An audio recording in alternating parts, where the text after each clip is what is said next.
Il y a quelques semaines, l'IBSR publiait une grande enquête sur l'insécurité routière. Dans cette enquête, on pouvait notamment en déduire que le Belge demande plus de respect. Message compris et relayé par l'IBSR dans sa nouvelle campagne de presse. Alors, dans l'enquête d'insécurité routière, c'était vraiment le style de conduite des autres conducteurs qui était pointé du doigt comme cause possible d'accident. Et par style de conduite, on peut entendre deux types de respect. Premièrement, le simple respect des règles du code de la route. Exemple, le fait de ne pas mettre son clignotant. Bien sûr, on bafoue le règlement.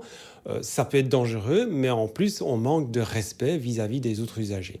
Deuxième type de respect, c'est par exemple le conducteur qui, parce qu'il bénéficie de la priorité, ne veut absolument pas faire passer les autres conducteurs, par exemple lors d'un rétrécissement de voirie. Et ça, c'est évidemment totalement discourtois, même s'il n'y a pas vraiment d'entorse au règlement. S'il y avait un comportement courtois que vous voudriez voir se généraliser, ce serait quoi ?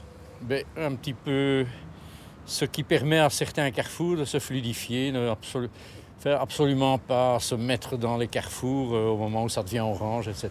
Beaucoup de gens sont impatients. Et de toute façon, quand c'est bloqué, ça sert à rien de s'énerver.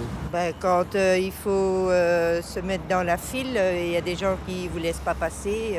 Les gens sont comment sur la route Mais agressifs et pressés. Encore là maintenant, j'ai failli me faire écraser. Comme les automobilistes, comme les piétons, comme les cyclistes, il y en a qui roulent comme des dingues. Et ça sert à quelque chose de s'énerver sur la route ? Non, et les enfants sur l'arrière me le disent souvent, mais maman, cette personne n'entend de toute façon pas, donc ça sert à rien. Je préfère le bus, le tram, c'est plus facile, ça va beaucoup plus vite. Et c'est beaucoup plus calme aussi. Oui, donc le slogan « Citron, chevaulant, pépin au tournant » est évidemment humoristique, fait référence au citron, par exemple les prix citron que l'on remet à des personnes qui sont peu sympathiques. Pour les conducteurs, c'est la même chose. Il y en a beaucoup qui se transforment en véritable furie parfois lorsqu'ils montent dans leur voiture. Et donc la campagne appelle clairement ces conducteurs à faire preuve de davantage de courtoisie vis-à-vis des autres. Pour soutenir le message de la campagne, il y aura des spots à la radio, des actions sur le terrain, notamment dans les grandes surfaces, et enfin une enquête à remplir sur le site go40.be, enquête évidemment axée sur la courtoisie.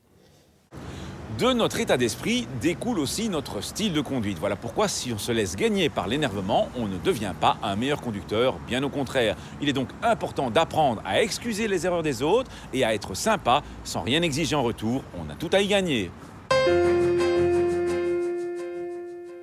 À la question de la semaine dernière, il fallait répondre que sur autoroute, la vitesse minimale légale est de 70 km/h.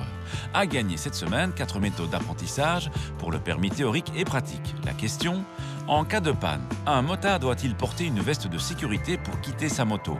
Non jamais, oui toujours, ou oui mais uniquement sur la bande d'arrêt d'urgence d'une autoroute ou d'une route pour automobile. Soit vous téléphonez au 0905 56 493, soit vous envoyez un SMS au 6020 en tapant contact, 1, 2 ou 3, plus vos coordonnées. En cas de panne, que faire si vous n'avez pas pu vous garer réglementairement ? Nous vous conseillons avant toute chose d'allumer vos 4 feux clignotants, c'est un plus pour votre visibilité.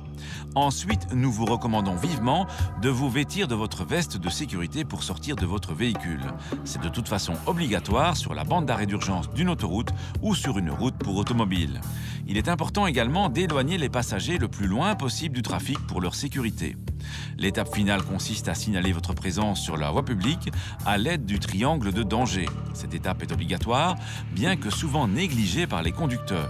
Ce triangle de danger, vous devrez le placer à au moins 100 mètres en amont du véhicule en panne sur autoroute et si possible à au moins 30 mètres sur les autres types de voiries. À la semaine prochaine et d'ici là, bonne route!